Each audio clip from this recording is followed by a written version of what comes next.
बिस्मिल्लाहिर्रहमानिर्रहीम अस्सलाम वालेकुम एवरीवन। उम्मीद है कि आप सब खैरियत से होंगे। आज की वीडियो का टॉपिक है Oedipus as a tragic hero. Socrates ने एक प्ले लिखा है ईडिपस रेक्स हिस्ट्री के अंदर, जो कि बहुत ज़्यादा अहमियत रखता है इंग्लिश लिटरेचर के अंदर। और अक्सर ईडिपस रेक्स का जब ड्रामा या फिर आप प्ले पढ़ते हैं तो उसके अंदर ये सवाल लाजमी पूछ लिया जाता है कि जो मेन कैरेक्टर ईडिपस है वो कैसे ट्रेजिक हीरो है, इस बात को साबित करें। आज की इस वीडियो के अंदर मैंने 12 ऐसे इंपॉर्टेंट पॉइंट जमा किए हैं जिनसे साबित होता है कि ईडिपस जो है वो एक ट्रेजिक हीरो है। आज की इस वीडियो की तरफ चलने से पहले मैं आपको बता दूं कि www.bscln.com मेरी वेबसाइट है, जिसके ऊपर आपको लिटरेचर और लिंग्विस्टिक्स के बेबहा लेक्चर्स मिल जाएंगे और उसके साथ आपको नोट्स मिल जाएंगे जो आप एग्जाम में यूज कर सकते हैं। अब चलते हैं क्वेश्चन को सॉल्व करने की तरफ। सबसे पहले आप इंट्रोडक्शन लिखेंगे। इंट्रोडक्शन के अंदर आप वो जो सवाल में तमाम चीज़ें डिस्कस करने वाले हैं उनका एक छोटा सा 4 से 5 लाइनों का पैराग्राफ लिखेंगे। आप जनरल ओवरव्यू भी बता सकते हैं कि सोक्रेटिस ने ये प्ले कब लिखा था, ये ड्रामा कब परफॉर्म कराया था, इसके अंदर कितने एक्ट्स होते हैं, इसके कितने पार्ट्स हैं, और आप इस सवाल को किस तरीके से अटेम्प्ट करने वाले हैं। अगर आप इंट्रोडक्शन के अंदर ये लिख देंगे तो ये आपका इंट्रोडक्शन सॉलिड कर देगा। वरना आप डायरेक्ट मेन मुद्दे से भी स्टार्ट कर सकते हैं कि Oedipus as a tragic hero. आप स्टार्ट में ही बता देंगे कि एक ट्रेजिक हीरो कौन होता है, वो जो इम्पोर्टेंस रखता है, तमाम लोगों को जानता है और एक वेल नोन स्टेटस होता है उसका। अकॉर्डिंग टू एरिस्टोटल, अगर हम ग्रीक टाइम पीरियड को पढ़ें तो ग्रीक टाइम पीरियड के अंदर एक बहुत बड़े फिलोसोफर एरिस्टोटल थे, जिन्होंने बताया कि ट्रेजेडी जो वर्क होते हैं वो कैसे प्रोड्यूस होते हैं। उन्होंने ये डेफिनेशन दी कि एक ट्रेजिक हीरो जब बनता है जब उसका स्टेटस नॉर्मल लोगों से हाई होता है, या तो वो बहुत ज़्यादा नोबल होगा या फिर वो बहुत ज़्यादा वर्चुअस भी हो सकता है, और वो कोई एक ऐसी बड़ी मिस्टेक करता है जो कि उसके अंदर मौजूद होती है और वो विलिंगली, चाहते हुए और ना चाहते हुए उस मिस्टेक को करता है, जिसकी वजह से उसकी ट्रेजिडी होती है और फिर वो उसको ट्रेजिक हीरो बनाते हैं। अब इस सवाल के अंदर आपने बताना है, समझाना है, अपने सवाल के अंदर लिखना है कि किस तरीके से आप वो सारी चीज़ें या वो डेफिनेशन जो है ट्रेजिक हीरो की एरिस्टोटल की, आप कैसे ईडिपस के ऊपर अप्लाई कर सकते हैं। क्योंकि ईडिपस एक स्मार्ट बंदा था, यानी कि आम लोगों से ज़्यादा इंटेलिजेंट था, नोबल फैमिली से ताल्लुक़ रखता था, किंग और क्वीन का बेटा था, और उसके अंदर प्राउड भी पाया जाता था और वो खुद पसंद भी था इस तरीके से, क्योंकि उसे खुद पे एतमाद बहुत ज़्यादा था। और फिर एंड तक ड्रामे के अंदर वो ऐसी सीरियस मिस्टेक्स करता है कि जिसकी वजह से उसका डाउनफॉल होता है, उसका ट्रेजिक एंड होता है। और इस सारी चीज़ों को देखने के बाद ऑडियंस के अंदर एक इमोशन पैदा होता है जिसका नाम होता है कथारसिस।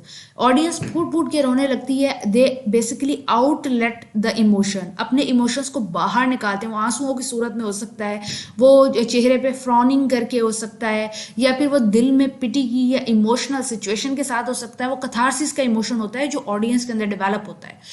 ये सारा आपका इंट्रोडक्शन हो गया। उसके बाद आप बताएंगे कि ईडिपस कैसे ये क्वालिटीज रखता है जो कि उसको एक ट्रेजिक हीरो बनाते हैं। सबसे पहले जो एरिस्टोटल की डेफिनेशन है उसको हम देख लेते हैं, ताकि हमें समझ आ जाए कि कौन कौन से हीरोज जो होते हैं वो ट्रेजिक हीरो होते हैं।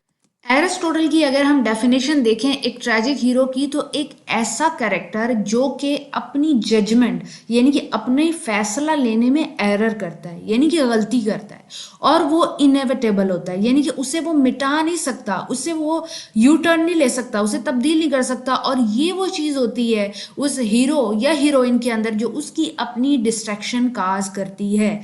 एरिस्टोटल का क्लेम है कि a man does not become a hero until he can see the root of his own downfall. ये ट्रेजिक हीरो की डेफिनेशन है जो कि मैं आपको अब तक समझाती आ रही थी। और अब हम देखते हैं कि ईडिपस के अंदर ये कैसे हमें मिलेगी।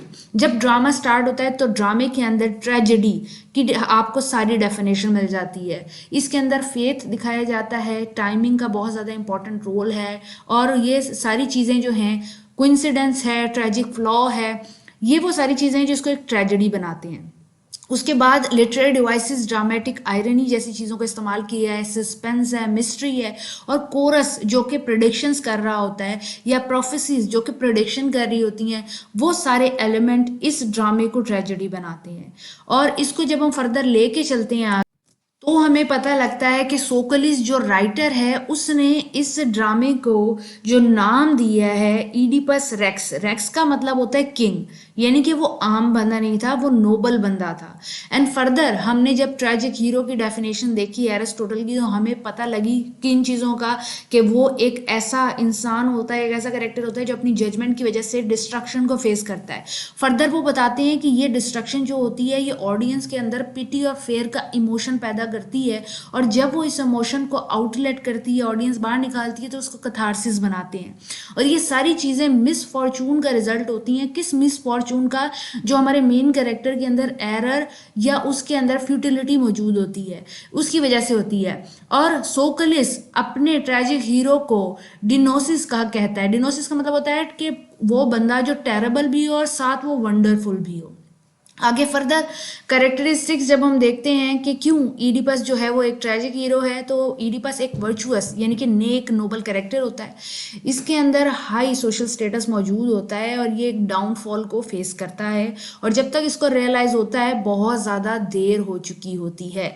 पोइटिक्स जो बुक है एरिस्टोटल की, जिसमें वो बताता है ट्रेजेडी के बारे में, वहाँ वो कहता है कि आइडियल ट्रेजिक हीरो एक मिक्सचर होता है गुड और बैड क्वालिटीज़ का। और होता यह है कि उसकी गुड क्वालिटीज़ के ऊपर उसकी बैड क्वालिटीज़ ऊपर आ जाती हैं। और ईडिपस किंग के अंदर सेम चीज़ें होती हैं कि उसका टेम्पर जो होता है ना वो बहुत ज़्यादा होता है। वो लो टेम्परामेंट का इंसान होता है, इस तरीके से कि उसे गुस्सा बहुत जल्दी आता है और वो अनफॉरगिविंग होता है। अगर उसे पता लग जाए कि किसी ने मिस्टेक की है तो उसे कभी माफ़ नहीं करता। सेम आगे फर्दर उसके वर्क के अंदर, सोकलिस के वर्क के अंदर आपको ईडिपस की लाइफ के अंदर विक्टिम ऑफ फेथ और टाइमिंग मिलेगा। ईडिपस विक्टिम ऑफ फेथ और टाइमिंग दोनों होता है। टाइमिंग और फेथ कैसे? कि भाई वो थीप्स के अंदर पैदा होता है और उसके पैदा होते ही प्रोफेसी हो जाती है कि भाई ये अपने बाप को मारेगा, जिसकी वजह से उसकी जो मदर होती हैं और फादर होते हैं फैसला करते हैं कि हम इसे मरवा देंगे, दूर फेंकवा देंगे।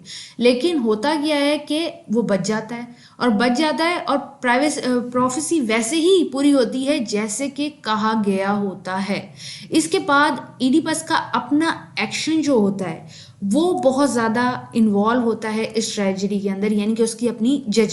और इसके बाद एक वर्ड इस्तेमाल किया जाता है हिब्रिस का। हिब्रिस का मतलब होता है सेल्फ कॉन्फिडेंस या सेल्फ प्राइड।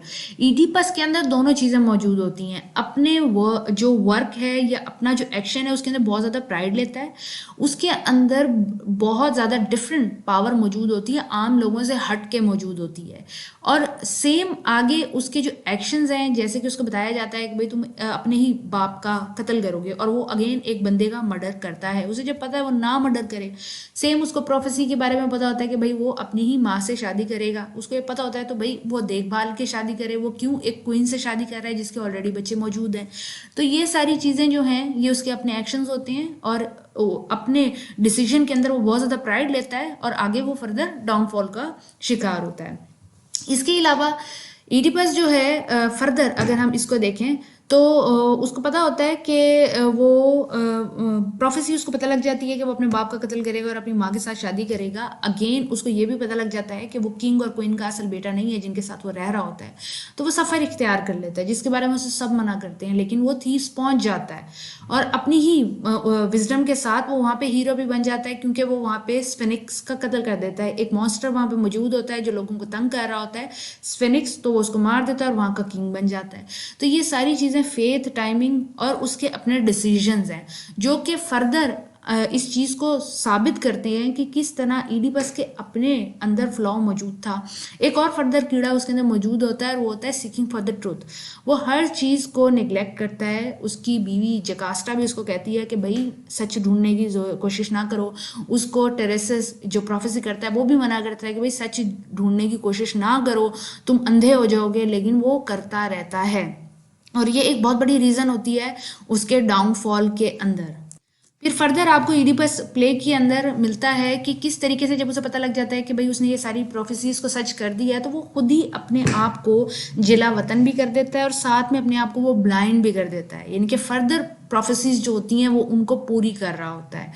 आपको इसके अंदर इस ड्रामे के अंदर ट्रेजेडी मिलेगी और कथारसिस भी मिलेगी। जब आप ये ड्रामा पढ़ते हैं सुनते हैं तो इसके बाद ऑडियंस के अंदर लाजमी इमोशन ऑफ सैडनेस मौजूद होता है। कुछ लोग इस ड्रामे को सुनने पढ़ने के बाद रोते भी हैं, जो कि कथारसिस है। और ये बेसिकली क्या है, क्लिनजिंग ऑफ योर इमोशन और आपके अंदर developing the emotion of pity. And जब आगे भी दिखाया जाता है कि जब ईडिपस अपने आप को अंधा कर लेता है, जो कास्ट अपने आप को फांसी लगा लेती है और वो जा रहा होता है, तो उसके पीछे जो आवाम होती है, लोग होते हैं, वो रो रही होते हैं। और ये तमाम जो हेडिंग्स हैं, तमाम पॉइंट्स हैं, इनके अंदर आप अपना मटेरियल और अपना डाटा ऐड कर सकते हैं, जो कि आपको फर्दर हेल्प करेगा इस क्वेश्चन को और सॉलिड बनाने के लिए। उम्मीद है कि ये सवाल आपको समझ आ गया होगा कि क्यों वो एक ट्रेजिक हीरो है, क्योंकि उसके अंदर ट्रेजेडी और ट्रेजिक हीरो की तमाम चीज़ें मिलती हैं। नोट्स आपको मेरी वेबसाइट से मिल जाएंगे। Thank you for watching, take care, till the next video.